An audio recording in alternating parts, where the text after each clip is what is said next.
Sports in the city. Sports in the city. Sports in the city. We keeping it gritty with that sports in the city. You already know what it is. We live from the arena. Welcome to Sports in the City. From the East Coast to the West Coast, from the North to the South. There's a Sports in the City wherever you are. Thanks for tuning in to Sports in the City TV. I'm your Sports G, Reed Richards, alongside with my partner in crime, Brooklyn's own BK Ty. What's going on, family? I'm good, fam. Peace out to the sports world out there. All fans from every arena, every field, every court. Shouts out to you. No doubt. We're back in Sports in the City. What's the deal, my brother? What's going on with you, man? Oh man, we've been talking about the sports equinox and all of that, right? But Yeah. with college ball and basketball and hockey and like football being in full swing, Yeah. I really think this is the pinnacle of the sports year. Could be mistaken, but definitely for me it is, man.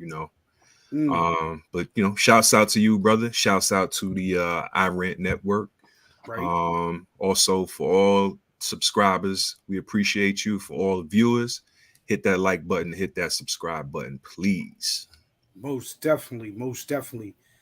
Thank you. And we here, man. This is our special edition. We giving thanks and blessings, Thankful for us having a venue, a platform for us to talk about our sports, something that's a passion to both of us.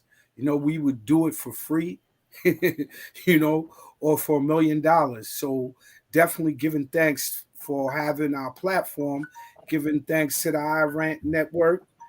Definitely gotta give a big up salute, you know what I mean? Give thanks, blessings, and peace, to Jah Logic and the iRant Union, and to you and your family, bro.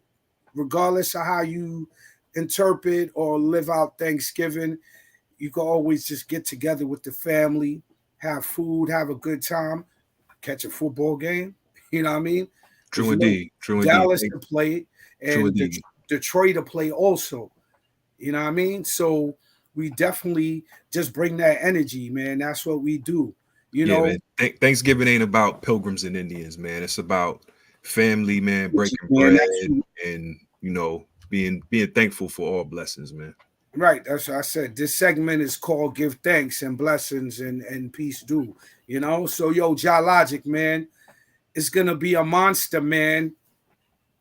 It's gonna be a monster, man. We gonna get that. It's gonna be a monster. Most definitely, Sports in the City TV via the iRant Network presents Top Shelf Tuesday. Give thanks and blessings, episode 10. Kicking it off, we're going to get into the NFL helmet to helmet segment, week 11. We'll be high stepping through the league like Coach Prime. You already know how we do. And then we had the rematch of last year's Super Bowl teams. The cream is rising to the top. And a few teams got pipped this past week. Round bowl, round the world. We picking and rolling through the rundown in the NBA week 4. Reaching the summit, we'll be backpedaling like Travis Hunter through the week slate of NCAAF games.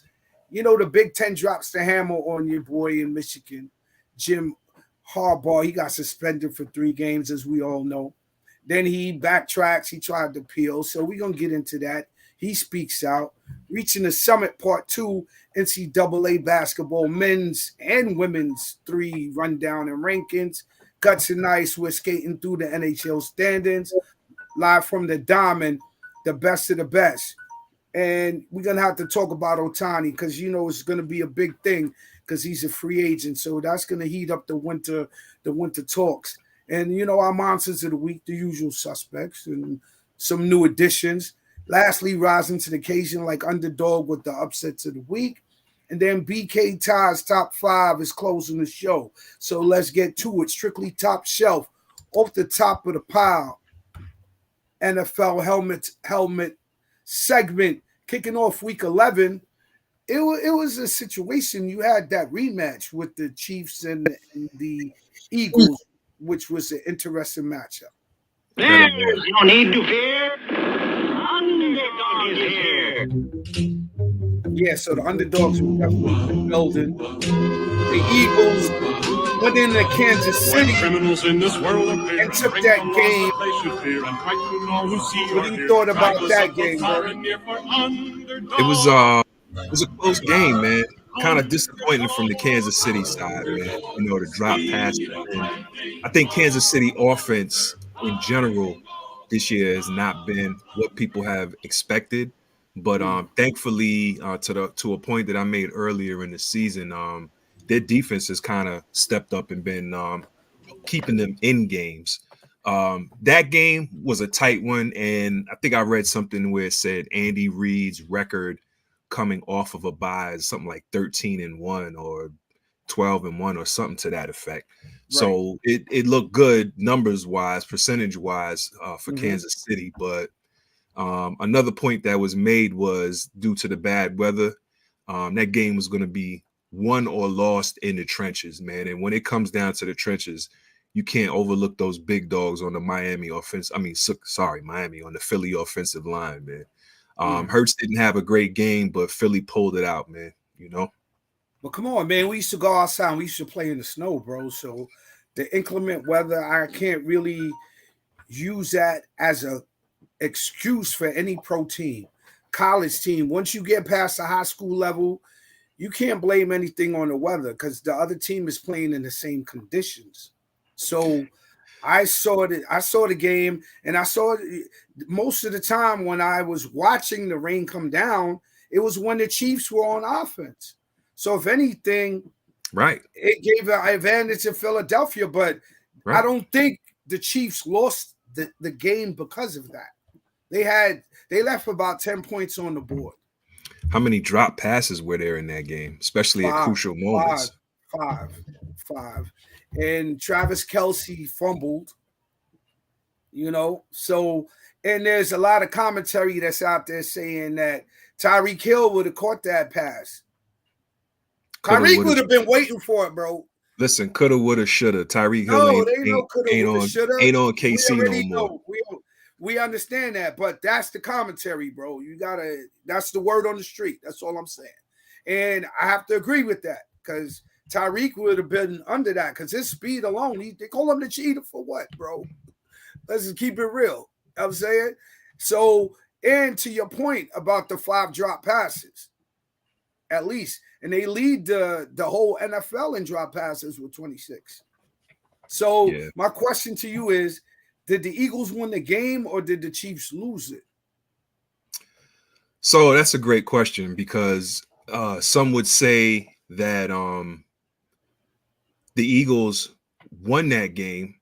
Matter of fact, I think the consensus is that the Eagles won that game because even if Kansas City would have scored on that last drive, I think they were saying there would have been enough time on the clock that Philly would have had a chance for another drive and score. So, you know, at the end of the game, Kansas City. I can't use that though, because when we spoke about, and that's part of the narratives too, especially when you're talking about trolls like Stephen A. Smith, when it was spoken about when Dallas was playing the Eagles and they had a couple of drives that didn't go in their favor and they left points on the board. It was like, oh, it's a usual thing with Dallas.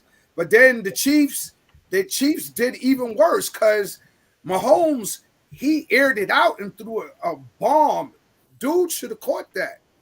But I heard, some points like from some NFL analysts, and they were saying that the wide receiver doesn't really catch the ball with his hands. He likes to catch the ball against his body. So when he made his move and the ball came down as such, he don't have that same speed. So he had to dive for it, right? So when he dived for it, he caught it, and then he tried to tuck it in like towards like the neck and shoulder area, and that's when the contact with the ground, it popped out, But if he would have had it in his hands, different story, right? So to the next point is, who's the best team in the NFL?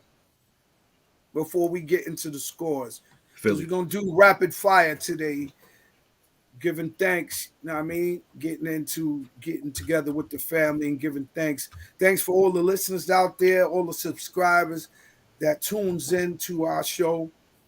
You know, and have a safe holiday with your family. And we'll be back next week. Go ahead, Tom. My bad, bro. Yeah, Philly, best team in the league right now. Top five, bro. Top five. Let's see. I'm not sure the order, but let's go. Nah, you got to get an order, bro. No, in the order. Yeah, bro. Yeah, bro. In that order, it's Mama D would say. Okay. Yeah. Number one, we have Philly. Number two, I'm gonna go with B More at 2.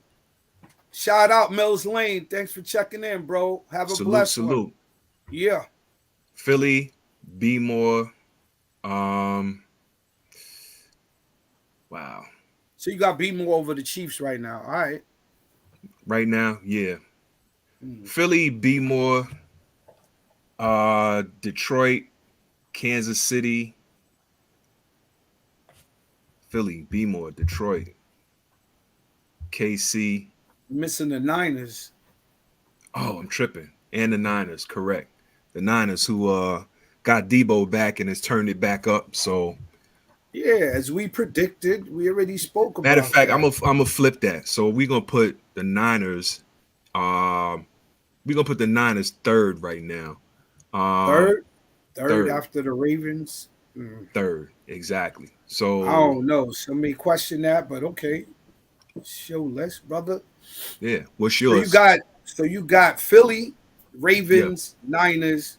Who's after the Niners? Philly, Ravens, Niners, Detroit, and KC.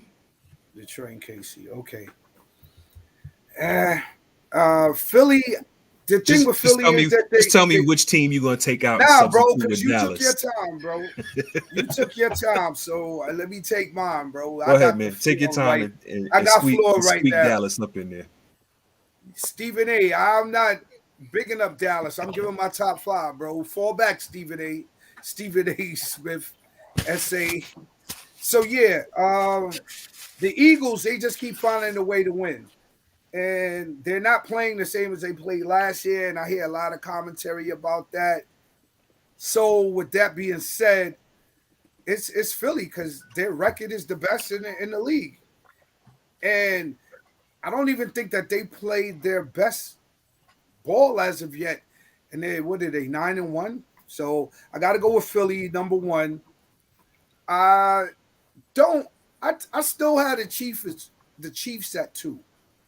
Because they really could have won that game. And I'm not going to put the Eagles just dominant that if they played in the Super Bowl today, I'm not just saying that the Eagles win. It might be a pick'em. Because the last time they played, it was so close. This time they played this Monday, it was 21-17. So that was a very close game as well. So I don't think either team is so much better than the other team. They're really almost equally matched. To your point, Bieniemy is missed in KC. Their offense is not the same. Their creativity is not the same. And they're just keying in on Kelsey. And once they're doing that, the other receivers are not really stepping up. Ravens, I'm kind of like in the middle with the Ravens because they've lost some games, and when they've lost, it's like a game that I thought they should have won, you know. And I'm not gonna count when you beat up a mediocre team or a bad team. Like I'm gonna just throw you up there like that. Yeah, they've had a couple. Schedule. Right. Yeah, of course. That definitely counts, bro. You know that. And they played the Bengals last Thursday, right? Speaking of the Ravens. But bring rain, hail, snow, and earthquake. So with that being said, I'm going to have to say that the rain, hail, snow, and earthquakes in that game was Joe Burrow leaving with an injury, and he's out for the season now. So the Bengals, to me, that knocks them out, bro. So the Ravens, but the 49ers they're like the Autobots. They're rolling out right now because they got all of their pieces back. So Eagles, 49ers, Ravens. I'm kind of still up in the air with the Lions. Who they played? The Bears. The Bears. Who are trash. They're what, 3-8?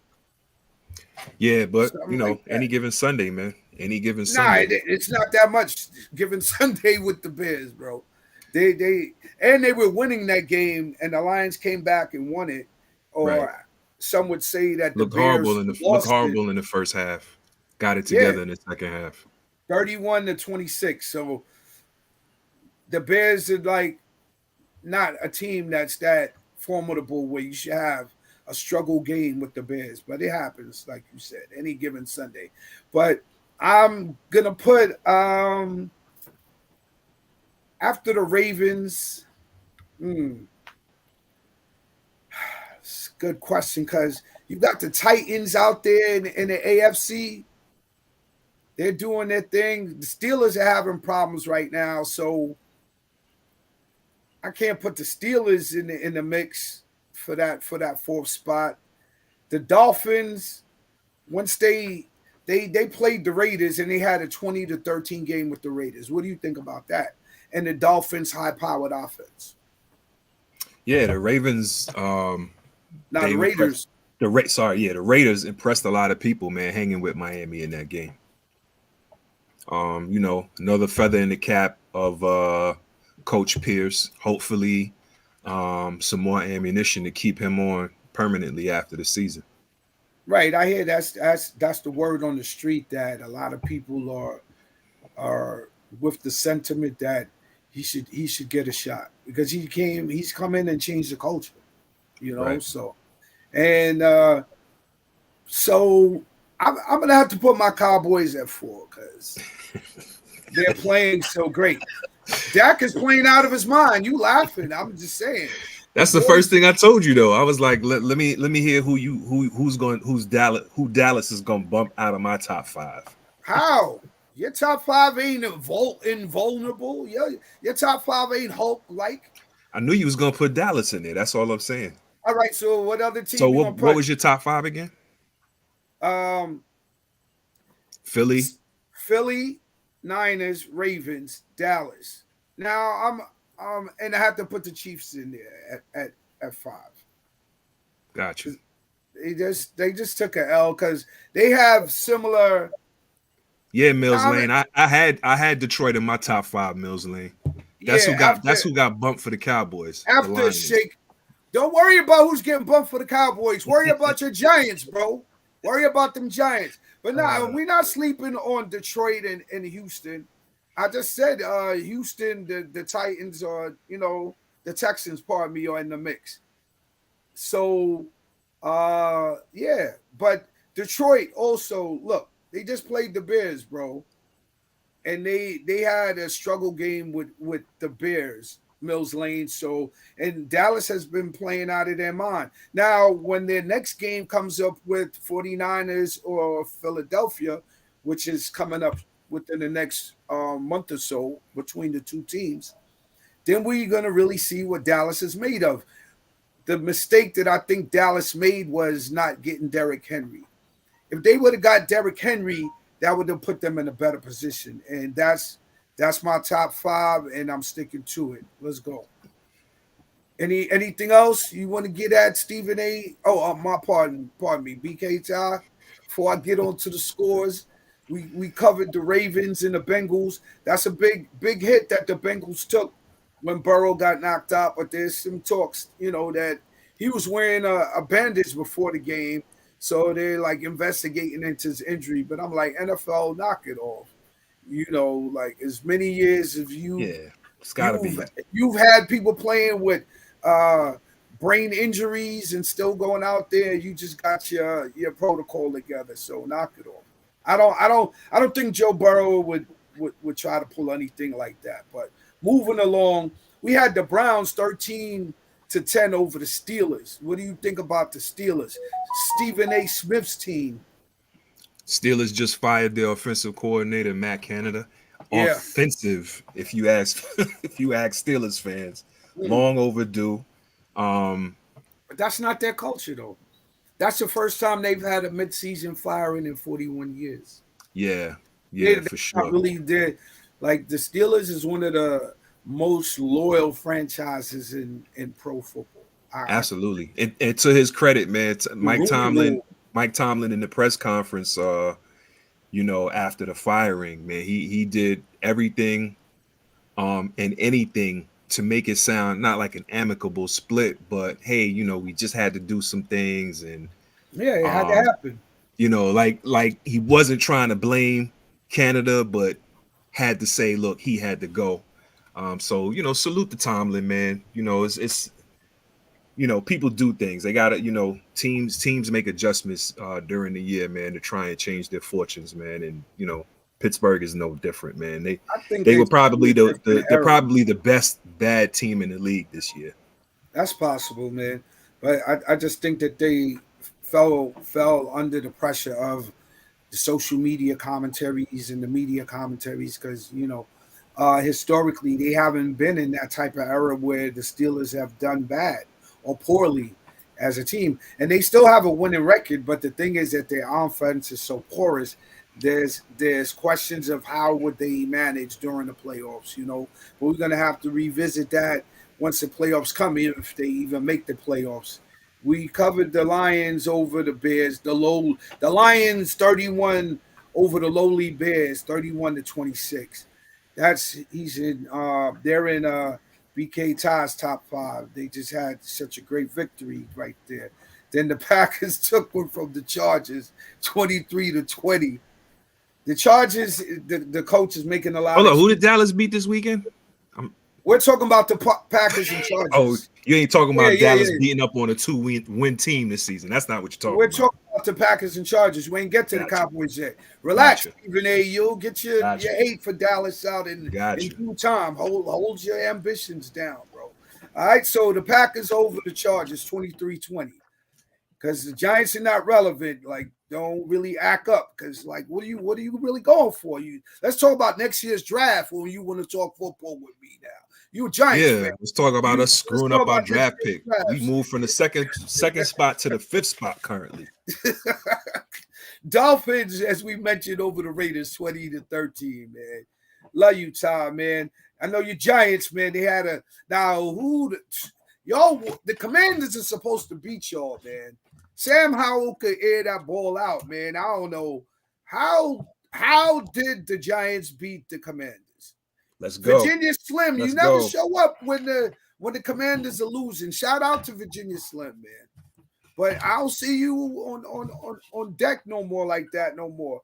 When we talk about the commies, how did they beat them, bro? Because I was like, damn, 31-19. Their coach got to go, man.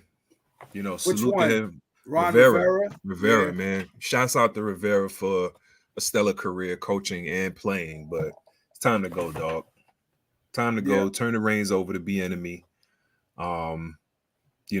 We'll see. They need a new arena. They just need to revamp that whole joint. Hopefully for Washington fans, next year will be just a whole new story for the Commanders and the Commander faithful. Wishful thinking. I told you the ghost of Daniel Snyder is still over that organization, bro. I'm telling you, bro. No, the ghost of Daniel Snyder's victims. I guess, bro. However you want to break it down. Like I said, man, you just don't change ownership and then all of a sudden the culture changes. So no, it's a gradual. It's a gradual change. I tell you what'll go a long way to changing the culture of that whole franchise, man, is get a new stadium, man. Gotta get a new stadium. Worst stadium in the league. RFK? FedEx Field or whatever the heck it's called now. Oh well, that takes a lot of investment from from the politicians and all of that, because They could have had it done before, but from what I was reading in the past, nobody want to invest in Daniel Snyder. That's all. bingo. Yeah, That bro. matter of fact, they neglected working with him, knowing that if he couldn't secure the funds to upgrade his arena and bring it up to league standards, that would be grounds to get rid of him. Right. You know, Well, they he's found gone another now. way. Yeah, they found He's another gone way. So now, bro. So we'll yeah, see what the new ownership does. yeah. Moving along from the commies, man. That's your Giants got a victory, so they're 3-8 or something like that now. Moving along, the Cowboys did beat up on the lowly Panthers, but they were on the schedule and they've what do you want me to say, bro? They've done what they normally So when do. is Detroit? When is Detroit? When they play the Cowboys. That's Okay. it, bro. We ain't doing the mixing and matching the little shell top with the rubber ball on Flatbush Ave in front of Vims. We ain't doing that, bro. When they play the Lions, then we gonna see, bro. Ain't nothing else, to do but to do it, bro. And they played the Panthers. I just feel for the young Panthers quarterback. He's been getting hurt a lot. He gets little protection, and he's not really experienced enough to be able to maneuver in the pocket. And yeah, man. Shouts out to Carolina. They did Houston a major favor. how so? Oh yeah, not drafting CJ Stroud. Yeah, absolutely. Yeah, you win some, you lose some. Bryce Young, man, I hope he gets better. He looks a little undersized to me. He reminds me a little bit of Kyler Murray, but Kyler Murray is more diesel. So I think Bryce Young needs to get on them heels. Yeah, he need to put them feet to work and start moving around, because he's smaller. He should be able to maneuver, find angles and pockets in the defense and try to utilize that to his advantage. So yeah, I've read something. He's only 5'11". That's crazy. And he's thin. I don't know. He might be too thin to win, bro. I saw him get hit one game, and his parents were in the building. I felt sorry for the youngster.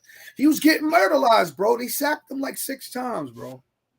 He could barely sit in the pocket and throw the ball. They were killing him. But yeah, Bryce, hope you get better, bro.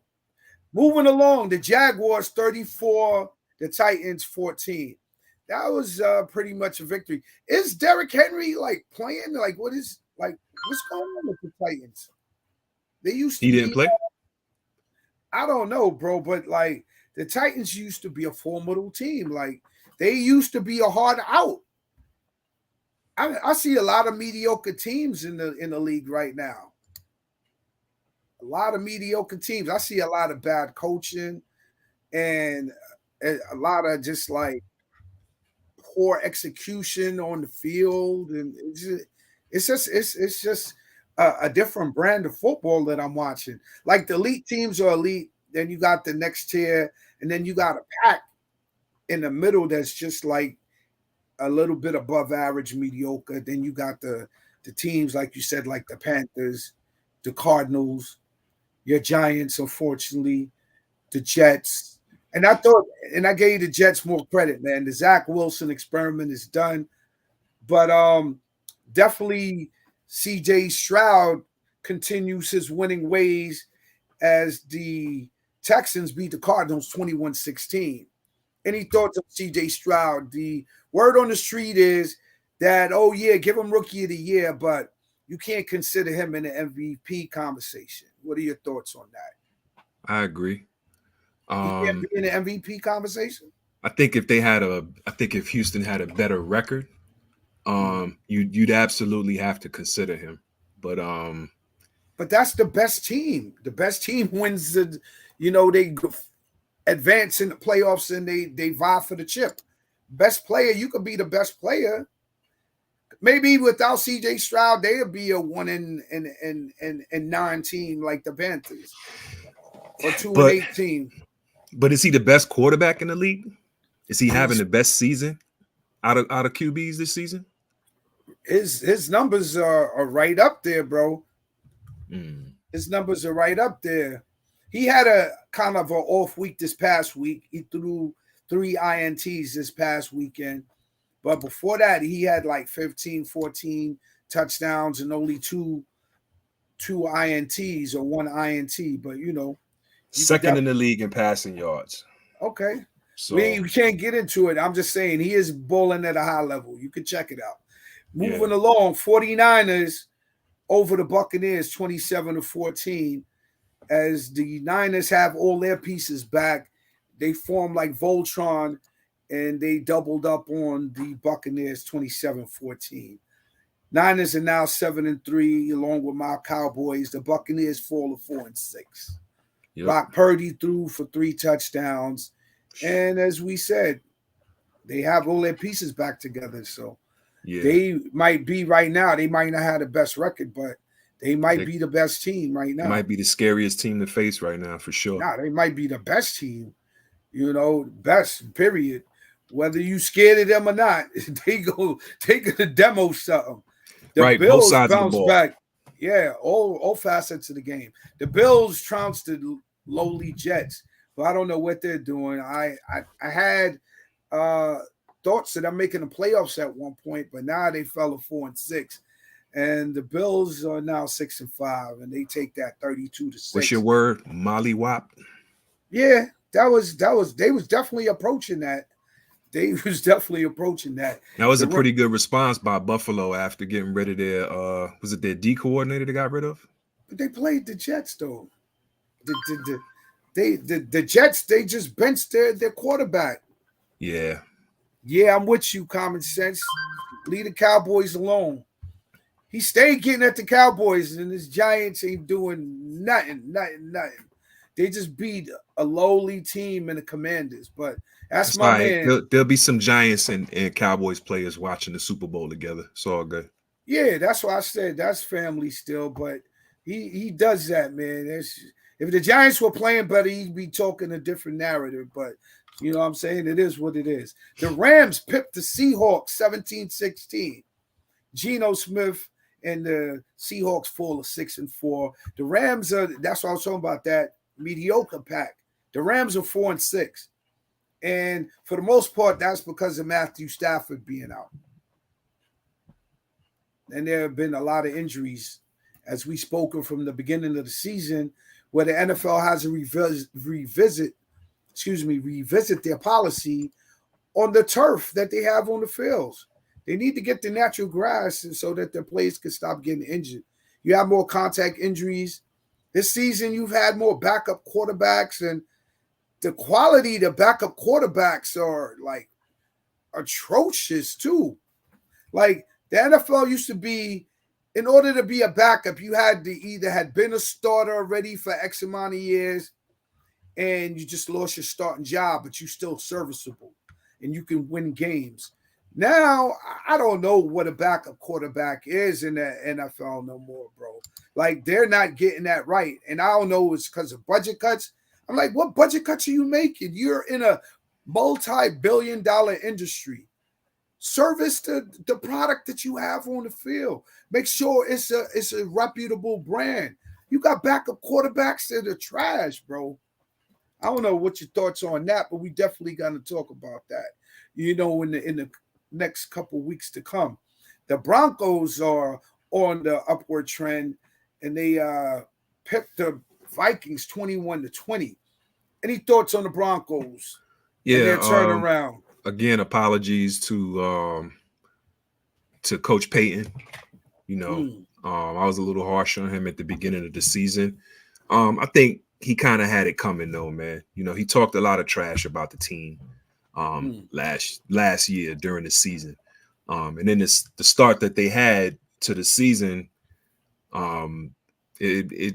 Russell Wilson wasn't helping things, but they've absolutely made a turnaround. Yeah.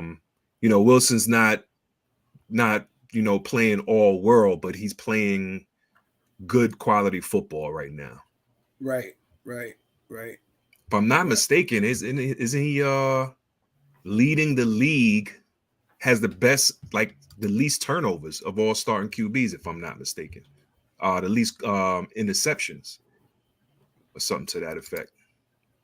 Yeah, over the last like three or four games, he's definitely been performing at a high level. But yeah, the Broncos, I don't think they'll make the playoffs though. I think their rise has been too late. What do you mean? Any quarterback but Kaepernick? Any quarterback could get a chance but Kaepernick. Oh, as far as the backups, yeah, definitely, bro. That's what it seems like, bro. Mills Lane, thanks for checking in. Yeah, that's what it seems like. Any quarterback except for Kaepernick. But is he still interested in a QB job? Because he's moved on and he's done, the social work in the community and raising funds for probable cause, for reputable charitable causes. So does he even want to still be in the NFL? He's got to be done, man. He's because this league more than any other will forgive anything. There's murderers that have played in this league. I mean, after catching bodies and stuff like that. So right. This league, man, they'll forgive anybody for anything as long as you can still play. But if the consensus is that you're beyond your usefulness, man, you're not going to get a shot. And shouts out to Kaepernick for taking the stand that he did. A lot of people would argue that he did what he did when he did it because he knew his career was on the downturn and was trying to draw attention or whatever the case may be. I think that's a weak argument. I think that's a weak argument, though. Why? He was still playing at a high level. Why would he do that? Was he? Yeah. Okay. Come on. Like, he's not better than – name me a backup in the NFL that's better than Kaepernick when he left out the league. He wasn't getting coached very well at that time. And I think because of his social stance, he came in with all the hair. Remember, he used to have a big fro. He did the kneeling. Like, come on. At that point, and then once people started taking the stance of, oh, he's disrespecting veterans, which I'm a veteran, and I've served in the military during the wartime contingency. And I didn't take it as a disrespect, but that was a narrative. And once that narrative hit the mainstream, it wasn't really hard to just get him blackballed and get him out the league, man, because, you got a lot of old school guard. Owners are not going to be of his demographics predominantly. They're going to be old, white Anglo-Saxon, Protestant men. That's going to be owners, bro. So he had no wins once he took a stance, but we're going to move along to NBA around the world. So we're just going to run through the standings because we're doing, just give thanks, man. We just coming to salute, everybody who's been tuning in to us. This is episode 10 for myself and my partner in crime, BK Todd, Geologic, via the iRant Network. We've been starting off and we appreciate all the support. So we just giving thanks. So we're just going to run through the standings of the NBA. Boston is leading up the Eastern Conference right now at 11-3, followed by Philly at 10-3 and Milwaukee 10-4. Milwaukee looks like they're straightening out, their chemistry situation with Antetokounmpo and Dame Lillard. So Minnesota, surprisingly, the upstart Timberwolves are leading the Western Conference at 10-3, followed by Denver at 10-4, and also the young Turks in OKC are at 10-4, followed by Dallas. And you have your usual suspects: Lakers, Phoenix, Houston, Golden State are kind of in the middle of the pack. Any thoughts on the NBA round ball around the world? I think it's good to see Milwaukee getting it together. Salute to Dame, salute to Giannis. It's glad to see that they kind of picked up their offense a little because a lot of the criticism that they got in the beginning of the season, I think I mentioned this last week, was that they look kind of slow, stagnant. You know, my take on it was that they were already in playoff mode, and you know, this was the regular season. You know, walking the ball up court, a lot of isolation, stuff like that. But it looks like they've gotten a little more chemistry, to your point. You know, are working together better now. So, you know, salute to Milwaukee for getting it together. Boston, you know, I am not a Celtics fan by any stretch of the imagination, man, but salute to those cats, man. Surprisingly, they're not the best defensive team in the league. That would be Minnesota, who you mentioned has the best record currently in the Western Conference. Definitely upstarts, definitely a surprise team right now. But I think one of, you know, it's crazy because I think one of the surprises about Minnesota is how well they're playing defensively at almost every position. You know, it gets infectious, man. You have one dog on defense, you know, two dogs, man, it just starts to spread out to the rest of the team, man. Shout out to Gobert. Shout out to the young Jaden McDaniels. Matter of fact, speaking about Jaden McDaniels, man, did you see the fight? Nah, I didn't get a chance to see it, McDaniels, man. come on, man. You haven't seen one of the videos floating around with McDaniels and Clay when they got into it during the Minnesota Golden State game, and it turned into a big old scuffle with I saw something, man. Rudy Gobert I didn't getting choked out by Draymond Green. Oh, yeah. If you would have said Draymond choking out Rudy Gobert, then I would have been like, oh, yeah, I saw that. You know, man. Draymond is so Draymond. So out of control, man. It's crazy. It's crazy, man. But I don't know. His actions are fool's gold because he's out like almost $800,000. Yeah, he's out.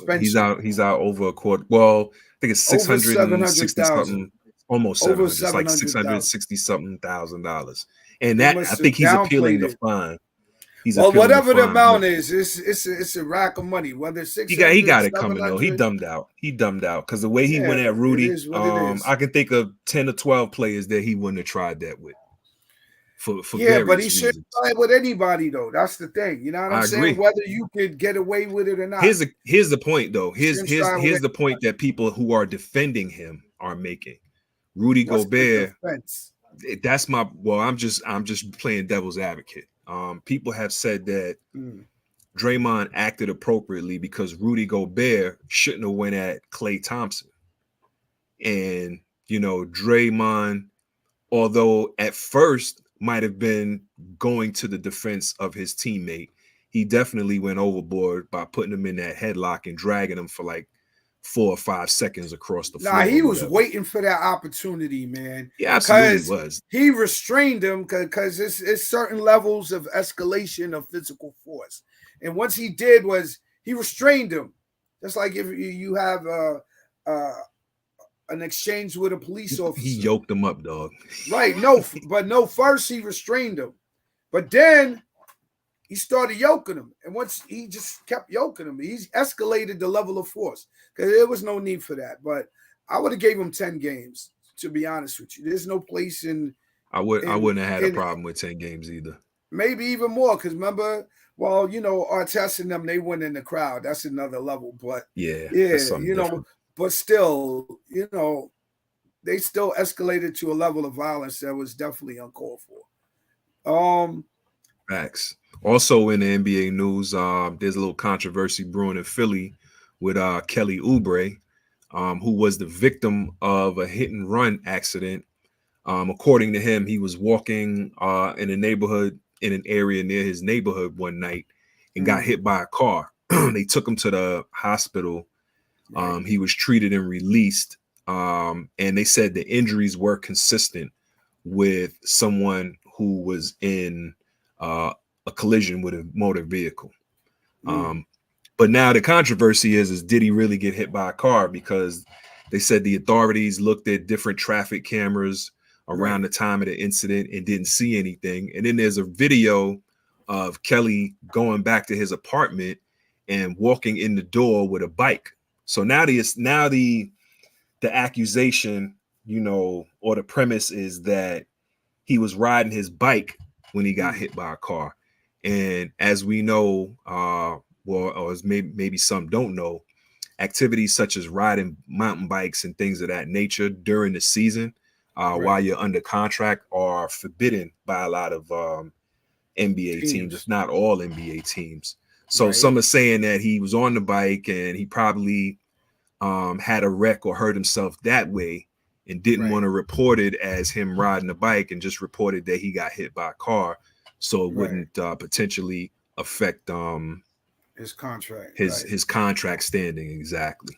I got you. Well, we'll see. Time will tell. Anything else from Round Ball Around the World before we move on? Shouts out to Chet Holmgren. Everybody has Victor Wembanyama mania right now. And before the season started, been doing so well lately. Right. Before the season started, a lot of people picked him consensus, like, this guy's going to win Rookie of the Year. You think it was consensus? I think a lot of people, I think he was the favorite. I think he was the favorite. Possibly. I think he had more hype, but I don't know if he was the favorite. Yeah, probably hype played into it. I don't think if he was the consensus, I would say that Wemby probably would win a popularity contest, but as far as like winning the Rookie of the Year or being most productive this season, I thought it was kind of a mixed bag. Mills Lane. He's right. He absolutely was. He absolutely was, man. Yeah. And they still do it, right? You pay them to not do it, and they still do it. Well, we gonna have to keep an eye on Kelly, because Kelly, he seems to be a slick one, man. Definitely moving along, reaching the summit. We just gonna run through the scores right now for the sake of brevity. Had number 1 Georgia over Tennessee, 38-10. I don't think there were any upsets this week, so chalk held ground and they stood on their business with the NCAA men's football. 37 Ohio State over Minnesota. That was a rout right there. 37-3 Minnesota over, Ohio State over Minnesota. Big game this weekend. Yeah. Coming up. Number 3, Michigan, 31 over Maryland. The Terrapins gave them a struggle game, 31-24. The Wolverines win that one. Then we had Florida State in the mouth. There we go. There's a Molly Whopping. 58-13 over North Alabama. Now, I'm going to ask you something after I go through the scores with that score in mind. 58-13, right? Washington, number 5, 22. There's a Pippin right there over Oregon State, which is a well-matched game, as Oregon State, the Beavers fell and put up 20 points. Washington, they don't really respect Washington. They like trying to put one-loss teams over Washington, and they're 11-0, and they keep rolling. Oregon beats Arizona State in another Molly Whopping, 49-13. Texas, 26, Iowa State 16, and we had Alabama over Chattanooga in another Molly Whopping, 66-10. Had Missouri over Florida in a Pippin, 33-31. Louisville edges Miami, 38-31. Penn State 27 in a bounce back game for them over Rutgers, who put up 6 points. Ole Miss 35, UL Monroe 3, Oklahoma 31. BYU 24, Georgia State 14 as they fall in another Molly Whopping to LSU, who put up 56 points. Iowa over Illinois 15-13. Arizona 42. The Utes, who I think lost their quarterback for the season. I have to double check that, but I think they're gonna fall out of the top 25. Yeah. Because they suffered another loss. It's like it's but so many L's that you can take, before you get knocked out of the top 25. And we have the upset of the week was Clemson over number 20 North Carolina, 31-20. Notre Dame routs Wake Forest 45-7. Oklahoma State 43, Houston 30. And rounding out the top 25, Tulane beats Florida Atlantic 24-8. The rankings come out tonight. So Rankings are out. what's the rankings? Any shift? Georgia, Ohio State, Michigan, Washington, top 4. Oh, Washington broke in. Yeah. Because the Florida State quarterback is yeah. out for the remainder of the season. Yeah. I heard it was a pretty bad injury. I didn't see it, but unfortunately for that young man. Hope he bounces back well off of that. But I don't know. They're kind of getting penalized for having an injured player. Yeah, it's what it is. As soon as he got injured, because they were ranked number 4 for like weeks now. Yeah. As soon as their QB goes down. And who did Washington just beat? They Washington just played Oregon State, bro. Right. Yeah, so. All right, man. So we're gonna keep an eye on the rankings. You know what? Well, real quick to that point, I'm looking at it now, and it's probably because, you know, Florida State did wash North Alabama, but North Alabama wasn't ranked. So that's probably why they gave Washington the nudge over Florida State. But then again, to that point, because I was watching something this morning on ESPN, and they were talking Washington about barely won though. It wasn't like they won convincingly. But it was against Oregon State, and they're ranked. Oregon State, as a matter of fact, as a result of that loss to Washington, dropped down to 15 from 11. But you know, they're still a ranked team, so I don't know if that had anything to do with it. But to the point we made earlier about strength of schedule and stuff, that probably played in. Florida State won 58-13. Yeah, but they beat an unranked team, dog.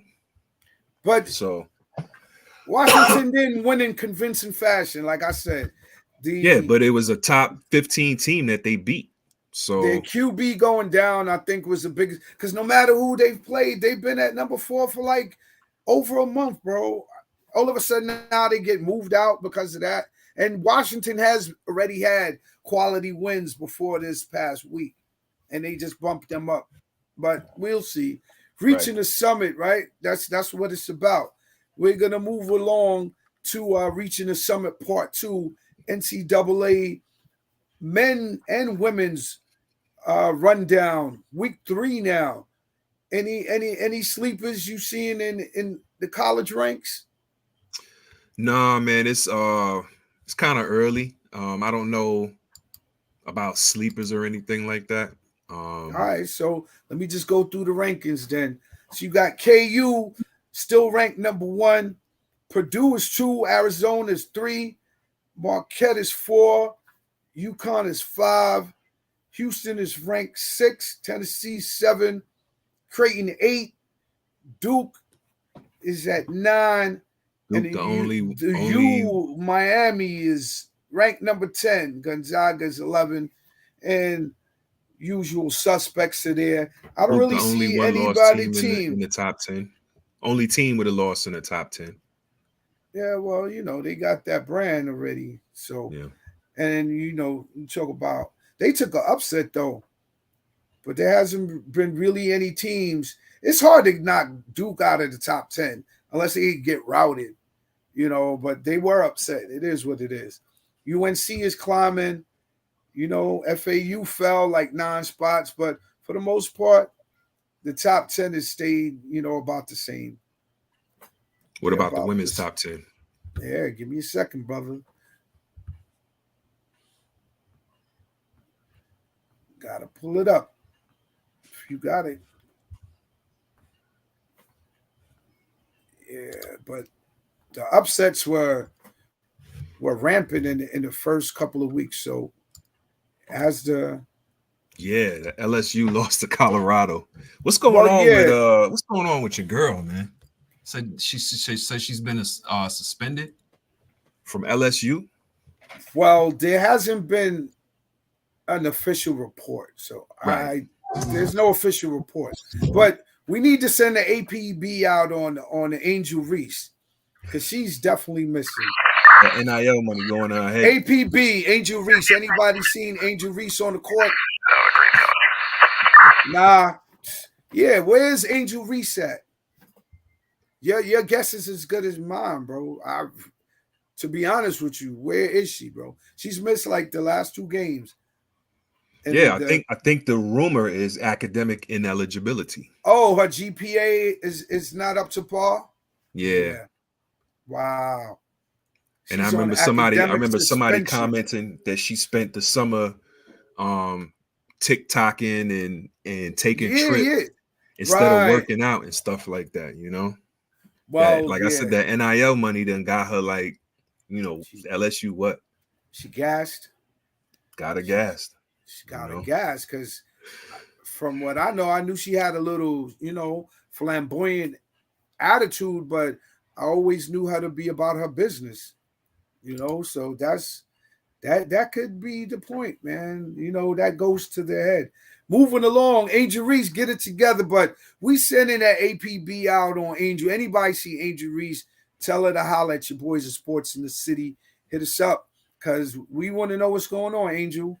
That's not like you, so get it together. What do you think? She gonna be back before the New Year's? I think she'll get her stuff together, man. But with that process, though, listen, man, she might have to go to winter classes. She might not. Got people that do your homework for you and all of that. So I don't even understand it. I don't even understand it. That's just total. I don't give a crap. Maybe that's part of the problem. But if she had people doing her homework for her, then what's the problem? Get it? Exactly. You know what I'm saying? Exactly. So I think it's more to it than that. It's the money going to her head, man. Wow. You know? So you think she's gonna leave early? I definitely think so.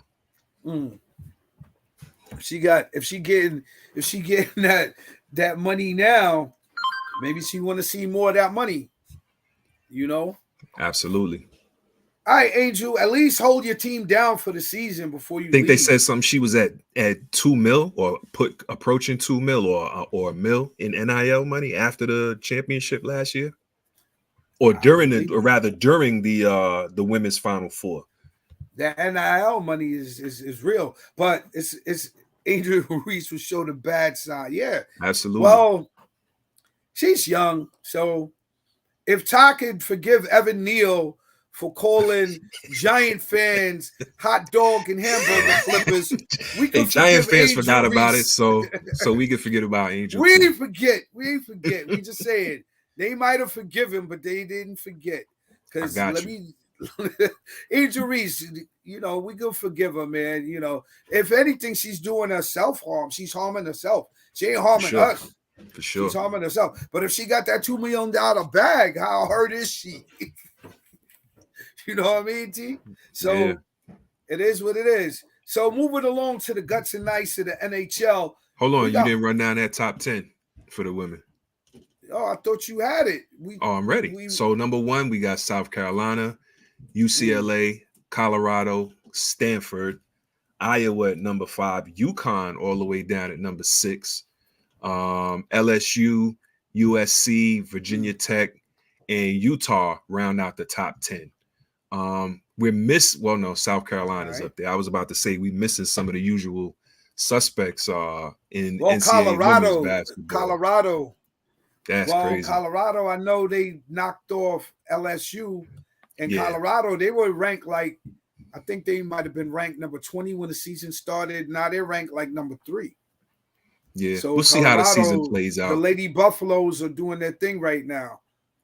Yeah, and LSU. I mean, I know it's early in the season, but to not have Stanford or UConn or Baylor, UConn just lost. Like I said, I know it's early in the season, but to not have a lot of these teams in the top 5, man, that's it's early. It's early. This is true. This is true. But the story right now, outside of Caitlin Clark, is Angel Reese. You know, people love drama and they want to see why Angel. But you know what, though, to your point, right? When we spoke about, and I thought about this, when you speak of you're going to the game just to see Angel Reese, even though she's on a college level, people want to go see Angel Reese. So now she's not at those games. and you're getting paid that NIL money. So now you're gonna get treated like a But I think it's a small. I think it's a small $2 faction. million small, bro. No. I'm saying I think it's a small faction of fans that will not go to the games because a certain player's not there. But I don't think. Well, you know, you got a core audience Besides the college for women's population. basketball. They, Yeah, like but I think it's a have small. been I think it's a saying- small number. I don't think that many people Nah, are I not don't going to think go now that so. she's not there. I think so. She has that. She has that following. She has that cachet. She has that pull right now. But I don't think college basketball is exciting enough for one player to have that much of an impact. See, I could think of 2 million reasons that it is, bro. Well, I mean, that's 2 million going in her pocket. But you know, at the end of the day, you know, Those like universities make money fist over hand, bro. We absolutely, ain't gonna cry poverty for them universities. But, no, I'm not saying that. I want to get something that we gonna have to table that, bro, because Logic got something that he got to pull up from the Michigan University press conference that I thought was very interesting because Jim Harbaugh, I don't know, man, that investigation is driving him bananas, I think. Listen to this. On the right, Wojo. Jim, you mentioned the high-pitched siren, and your team has dealt with it. But now this week, the 2 undefeated teams, the biggest game, everything else. Do you think this truly will be the challenge as to how they deal with it and how you deal with it? I mean, it's I go back to that. It's like the Ted Lasso show, you know. Believe. He's out. Comes out of that is believe, and I'm just so proud of our team. Despite that noise, our locker room's in one piece. And like Ted, for me, locker rooms, a lot like my mom's bathing suits. I like to see them in one piece. We got that, and it's amazing. What is he talking about? Oh, that was funny. What is he talking about?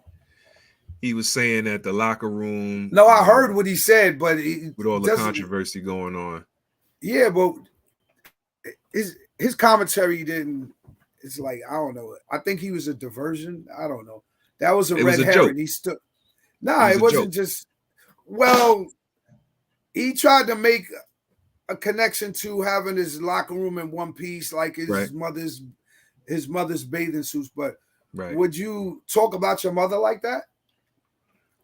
Jokingly, yeah, you know. Yeah. All right. Well, let's move on. I ain't gonna make a big deal out of it because then I want to argue back and forth why you would say yes and I'm gonna say no. But I just think it was a diversion that was like in poor taste. But he's just like talking when he's getting asked questions. He's just giving people the Willy Bobo because what he said made no sense. Because right now you're not in the locker room, bro. You're not even allowed at the game. So what are you talking about the locker room for? Is he not? I thought he just couldn't be on the sideline. He can't be at the games. Yeah. That's like me getting suspended and I'm in the stadium with a walkie-talkie. I can't do that.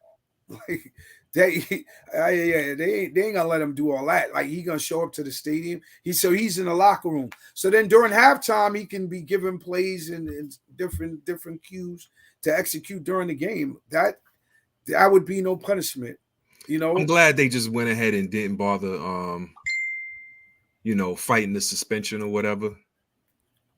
Yeah, they say that it was a smoking gun. There was too much evidence that was turned over by the NCAA to the Big Ten Conference, and that's why they did what they did. And he tried to talk about I'm gonna appeal, like you mentioned, and they did. I guess wiser heads prevailed, man. But yeah, no doubt. But shouts out to the future head coach of the Chargers, Jim Harbaugh. Possibly. Your man is out. He's out. He is out, bro. That's possible. That's why the coach Sharon, whatever his name is, the one that's taking over the head coaching duties. That's why he was crying last week, man, because he's like, "Yo, I'm about to be the head coach of the Michigan Wolverines, man, and I can't thank Jim Harbaugh enough." That's possible. story, the saga continues, man. Sure. Definitely. So we're done with that. I'm sorry about cutting your flow, man, but for time's sake, we had to try to get that in. We're gonna catch up though with the women's NCAA basketball. There've been a couple upsets. The APB is out on Angel Reese. Hopefully she get them grades together, man, and we'll see if she's out or not. Time will tell. But the guts are nice, man. The Bruins, man, the 13-1.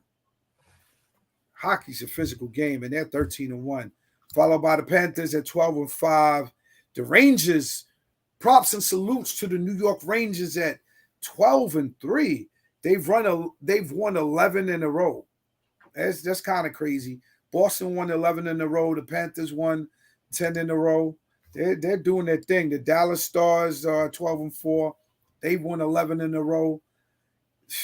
It's some work being done on that ice, guts and ice. I got to tip my hat to them. The Golden Knights are 13-4. They've won 10 in a row. So I usually get more into hockey when the playoffs, kick off because it's a long season like the NBA. And I don't know, the coverage of the hockey, I don't really think they get that much coverage. I know ESPN tries to get them a little burn. And unless you have your local team, do you know of any other platform that really shows hockey games?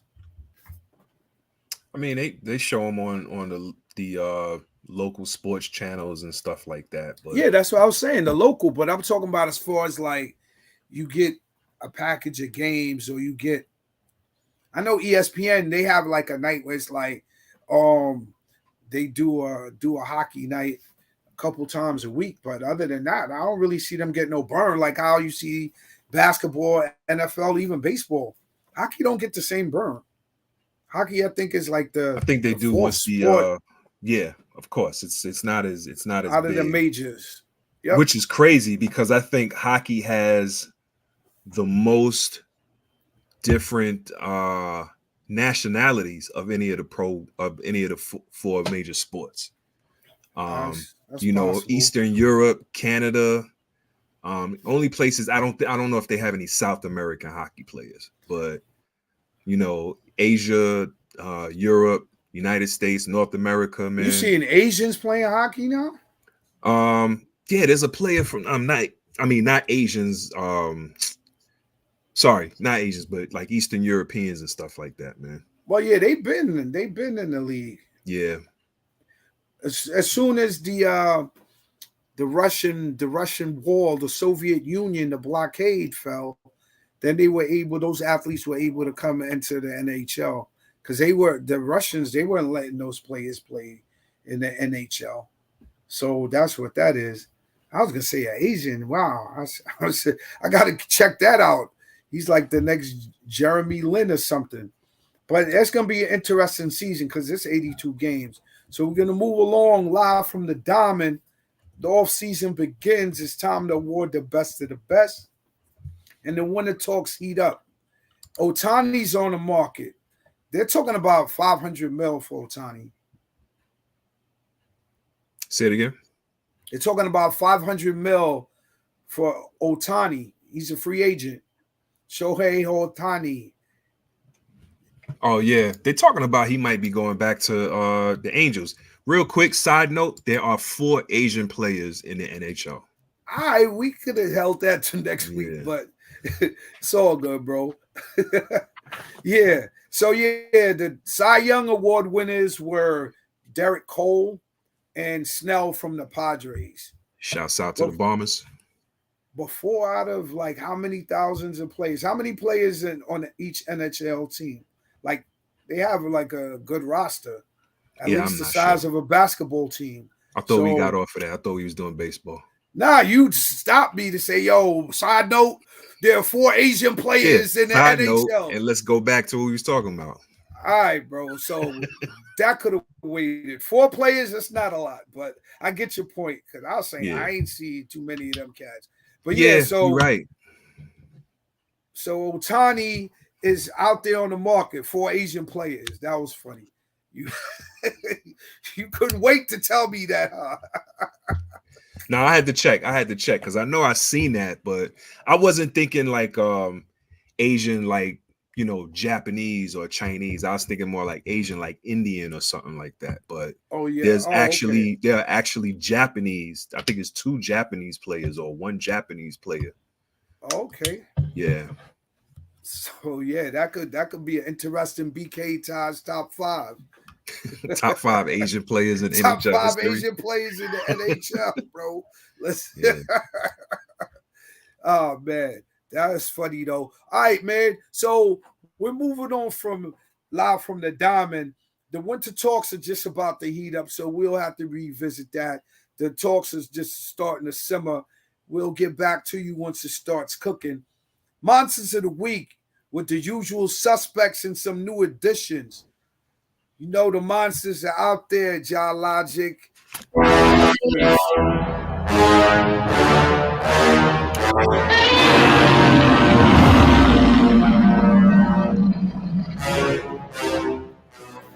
Monsters of the Week. Giannis Antetokounmpo. Steph Curry's cooking. Any monsters out there that you saw cooking this week, Ty? Scaring the Individual. bejeevers out of the other team. I know Giannis had a couple of good games. Didn't he have a couple of 50-point games over the last week? Yeah, that's why I say Giannis. Yeah, for sure. Was CJ definitely- Stroud, of course, definitely. Right. Caitlin Clark. Joker. Yeah, Caitlin Clark definitely did her thing. Jalen Brunson. Okay. Still cooking. Singleton, Golf, Anthony Edwards. Shouts out to Anthony Edwards, man. Cooked my Knicks second half yesterday. Put us in our Unfortunately. place. Yeah, he's been cooking. He's been cooking this year. SGA, Bo Nix, Dylan Gabriel, Jason Tatum dropped a 50-piece the other night. I think that was last night. A 45-piece. He's been balling out of his mind. I think Jaylen Brown is hurt. Is he? Yeah, I didn't see him in last night's game. Okay. Yeah, but definitely big. The biggest monster right now is Jaden Daniels. Dude is, to me, he should get the Heisman. If he don't get the Heisman, it's a robbery, man. The biggest Jaden monster. Daniels throwing 3 touchdowns, 5 touchdowns. He's throwing for like 4 or 5 a week and running for 3. Right now, he's averaging them like more than 6 touchdowns a game. The only person keeping pace with him, as far as I saw, was Bo Nix. Yeah. Shouts out to Bo Nix. No, I was gonna say, the real monster this week has definitely been Draymond Green. Oh man. That dude is a head case of head cases, man. Yo, and I saw something, I read something this over the weekend, I think. Matter of fact, it was either Sunday or yesterday. Right. Where they were talking about Draymond considers himself one of the best, if not the best, defensive player in NBA history. In his prime, he's up there. I don't know about best. That's highly debatable. Cause Highly debatable. highly debatable, but like all of his shenanigans that diffuses or that undermines the play that he brings to the court. Well, at the level he used to. Yeah. Draymond Green. Draymond. Yeah, he was a monster of the week, but I thought that was a sucker move though, because he came from behind, Rudy Gobert. Like, if he would have knuckled them up, that's different. But he snuck what from move behind. has not been a sucker move by Draymond? Yeah, that's his MO, catching cats off guard. But choking them out from the back though. Yeah, like, come on, man. Yeah, That's a grimy move, man. That's some real clown stuff. He was the monster of the week, man. Underdogs of the week. Moving along to that, rising to the occasion, like the underdogs of the week. It wasn't too many underdogs this week. Clemson, Charlotte, Giants, New York Giants. Cut it out. I mean, we were underdogs, dog. We were underdogs. Yeah. What or the what? Cash King. I mean, it wasn't Those a, on it the wasn't a betting big game sites? it wasn't a consequential game by any stretch of the imagination, but you know, Yeah, we man. definitely went in there. All and right, I'll screwed up throw our the Giants draft in there, man, because we giving thanks and blessings, man. The Giants was the underdog. pick. Yeah. Clemson, Charlotte, T-Wolves, OKC, Colorado Lady Buffaloes. Definitely underdogs. Salute to the underdogs out there.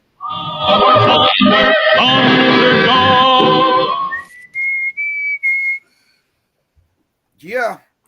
And, just real quick before we get into BK Ties Top 5, for those who are out there, man, we're thankful we get a chance to do our sports show and express our thoughts on this platform. But there are things that are serious in the world, like war that's taking place, people not having enough to eat.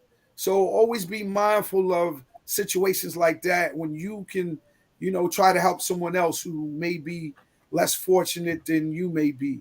Always, keep that mindful, man. And we appreciate those gestures and the love, because I think it's circular to come back to you. What goes around and come back around.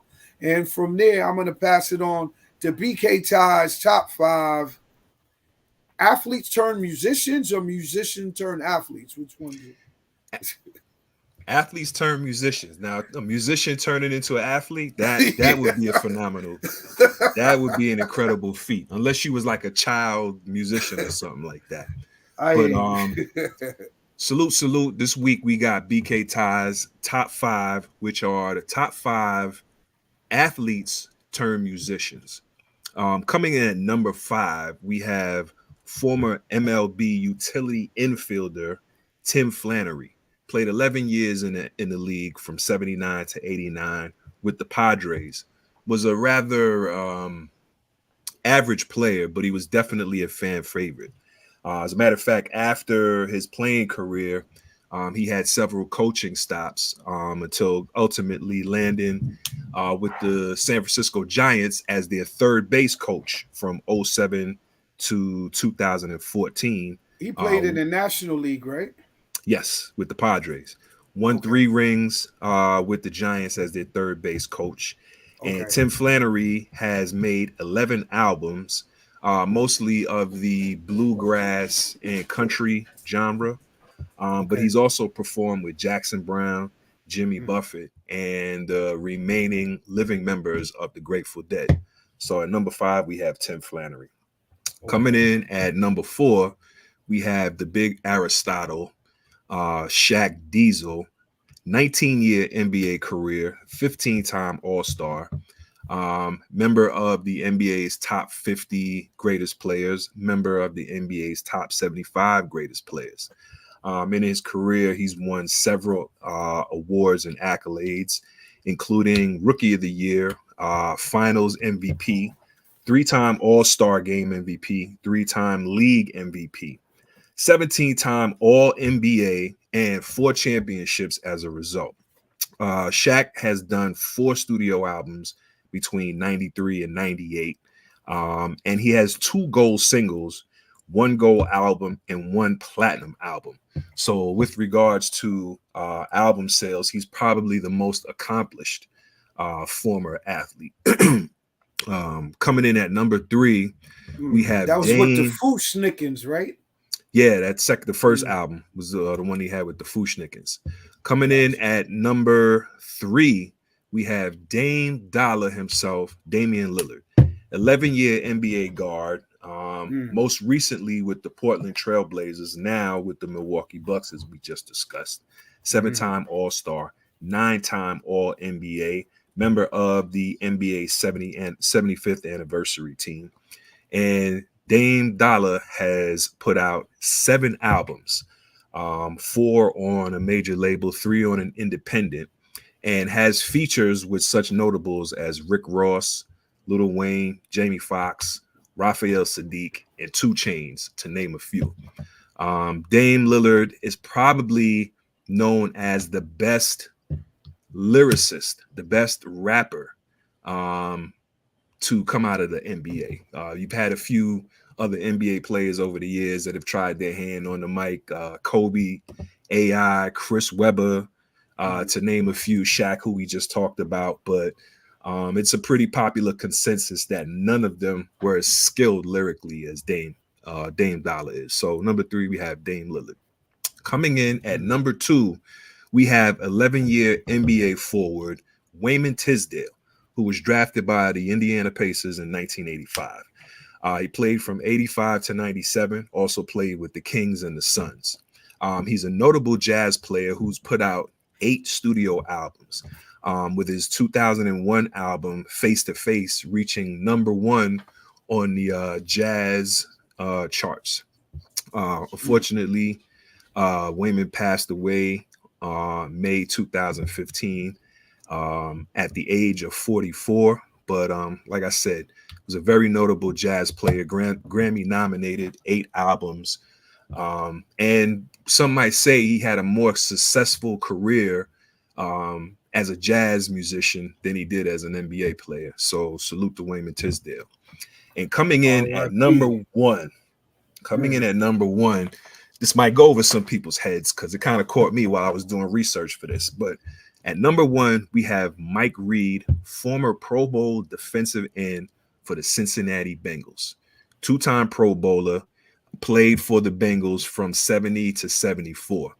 Now, the reason Mike made number 1 on my list is because through his musical career, he has written over 12 number 1 country singles and has won a Grammy for his song Stranger in My House, which was performed by Ronnie Milsap in 1984. And throughout his career of writing those various number one hits, he's written songs for Marie Osmond, Tanya Tucker, the group Alabama, and Conway Twitty. I'm not a big country music fan, but that's a pretty respectable resume for a former athlete to come out and not only win a Grammy, but to have written so many number 1 singles. So recapping BK Ty's top 5 athletes turned musician, we have number 5, Tim Flannery, MLB infielder for the Padres. Number 4, we have Shaquille O'Neal. Number 3, we have Dame Lillard, guard for the Milwaukee Bucks.